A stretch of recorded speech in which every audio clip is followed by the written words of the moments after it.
Well, first of all, hello to Professor Simpson and whoever is watching this video. My name is YilinChenD1090061, and for today's presentation, I will talk briefly about the two paintings, which are the irises and grass and butterflies created by Vincent van Gogh. And for each painting, I'll cover the color, light and shadow, and brushwork and movement, and then I'm going to compare them.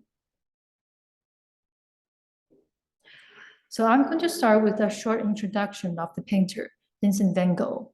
Van Gogh was a Dutch painter. He was born in 1853 and passed away in 1890. He's one of the greatest artists of the post-impressionism, and he's known for the striking color, emphatic brushwork, and contour forms of his work powerfully influenced the current of expressionism in modern art. Van Gogh's art became extraordinarily popular after his death, especially in the late 20th century. Next, let's take a look at the post-impressionism period. Post-impressionism is a predominantly French art movement that developed roughly between 1886 and 1905. The movement emerged as a reaction against impressionism and its concern for the naturalistic depiction of light and color. Now let's take a closer look at Van Gogh's grass and butterflies. Well, I am always impressed by how well Van Gogh was able to inject life into even the simplest subjects. And there is always a sense of movement and activity about it. Well, the painting features the vibration of broken color. Van Gogh wove together all kinds of greens, blues, yellows, and reds. Broken color is particularly effective for conveying all the nature's brilliance without having to painstakingly render every detail. In terms of the overall color theme, green is the dominant color. It takes up most of the painting and is strong in saturation. The yellow and blue stroke also contribute to the green theme. The other major color is red, and there is also the vivid red butterfly around the bottom. Strokes of dark red throughout the shadow and plants, and the light red flowers. And here is the grayscale of the painting.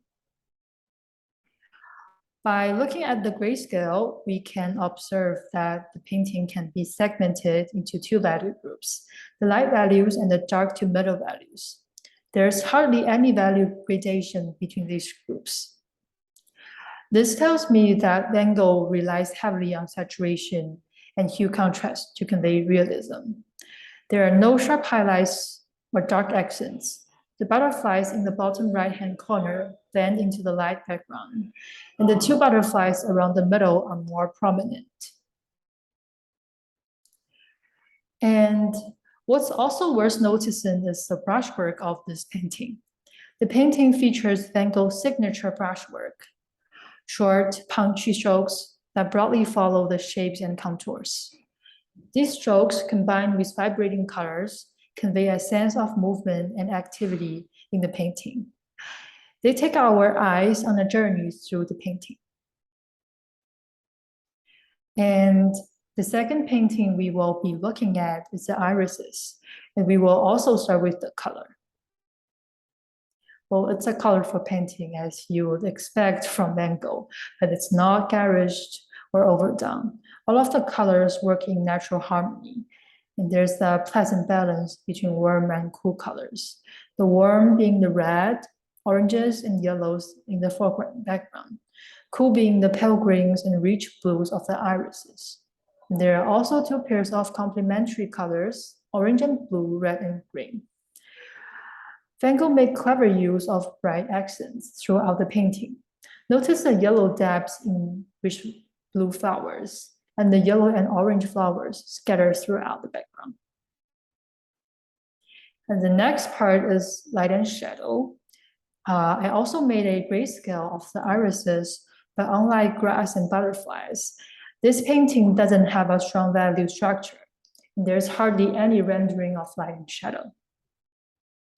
But still, if we take a closer look at the grayscale, we will notice that apart from the white blossom and a few dark accents, the painting is compressed around the middle value range. Also, it's interesting to see how much the white blossom stands out in the grayscale, but in the full color painting, it's muted by the rich surrounding colors. The background can almost be split into half, a dark half and a light half. Last but not least, let's take a look at the brushwork. Just like the grass and butterflies, Van Gogh's brushwork seems bold but careful.